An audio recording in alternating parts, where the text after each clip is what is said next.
Welcome to Stoughton Health Talk. I'm Scott Webb, and today we're going to learn about the Transitional Care or Swing Bed program at Stoughton Health from Angela Bakken. She's a registered nurse and nurse case manager with Stoughton Health.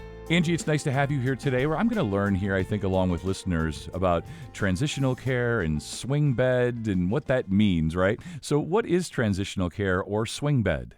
Transitional care and swing bed. The terms can be interchanged. Swing bed is the Medicare term.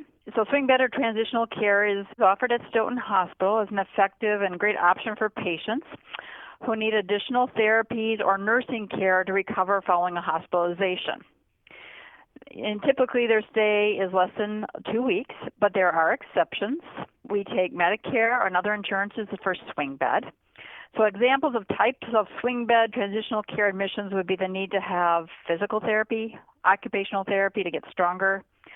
Speech therapy can also be done during swing bed. IV antibiotics that are more than once a day. And another example is complex wound care. There are things that can occur in swing bed. Yeah, so it's a matter of semantics, really, but as you say, they're kind of used interchangeably, transitional care or swing bed. So then what are the advantages of the transitional care program? I could think of 10 advantages of coming into a swing bed transitional care at Stoughton.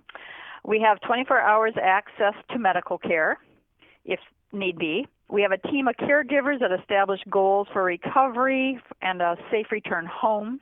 These include doctors, nurses, rehab like physical therapy, occupational therapy, speech, pharmacy, social work, and a dietitian. We have a gift shop here. We have free valet parking service Monday through Friday. We have unrestricted visiting hours. Granted, there's no pandemic going on. We have private rooms, cable TV, guest Wi-Fi. Our food is prepared by our in-house chef, so meals are ordered from a menu and are brought to your room. Visitors may also order from the menu at a nominal fee. And evidence shows that swing bed people tend to recover a little quicker because they get physical therapy usually a little more often, like twice a day. You know, there's always exceptions, but they usually get physical therapy if they need it a couple times a day, except for on Sundays. So evidence does show that people do recover a little quicker in swing bed. Yeah, so lots of advantages. That sounds awesome. So then Yes. When folks are there for that type of care, this transitional care, what can they expect during their stay?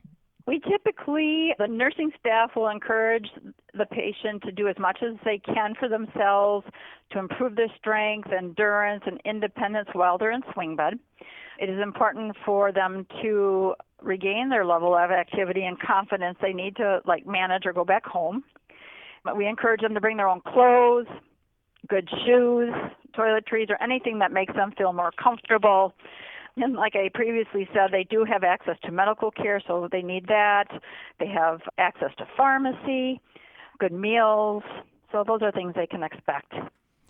Yeah, it all sounds wonderful to me. When we think about having to stay in the hospital and the reasons why someone might be there, maybe doesn't always bring a smile to somebody's face, but good to know that during this transitional care or swing bed, good things are happening, good care is being taken of them.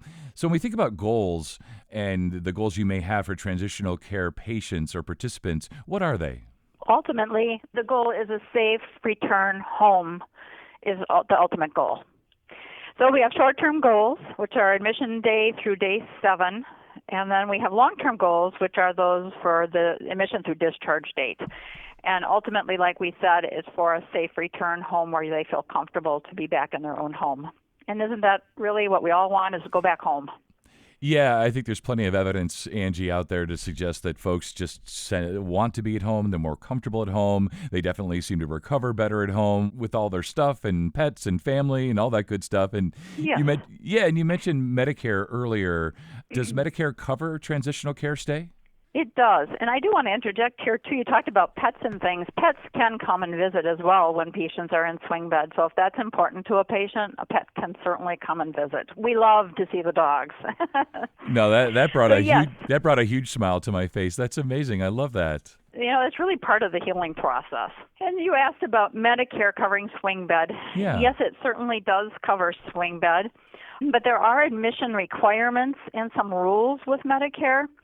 You must have been a patient in an acute care hospital or like inpatient status for 3 days within the last month, last 30 days. And you would have to have some documented needs for the swing bed type of care, maybe IV antibiotics more than once a day, you're too weak to go home, those kind of things.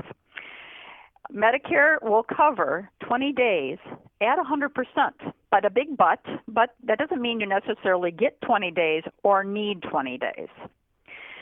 For example, if you are improving and you are safe to go home, let's say on day 10, then you would be discharged with a safe plan such as home health or outpatient therapy if you would need it. If you are not making any progress, your care team would also come up with a safe discharge plan, as Medicare will discontinue when you no longer meet criteria for skilled need. So you have to be willing to participate, making some progress for Medicare to pay. If you aren't making progress, then of course we would come up with a safe discharge plan for you. And of course, Stoughton Hospital and Medicare want you to have a safe discharge. We aren't just going to kick you out on the street.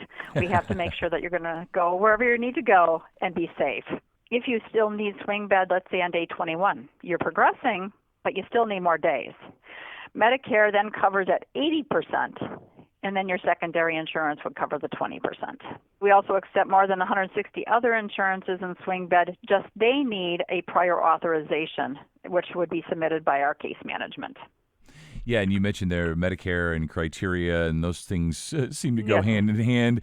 Can you go through that a little bit more, or if you need to, just to explain what sort of I's need to be dotted, T's need to be crossed, hoops need to be jumped through, per se, for Medicare to pay?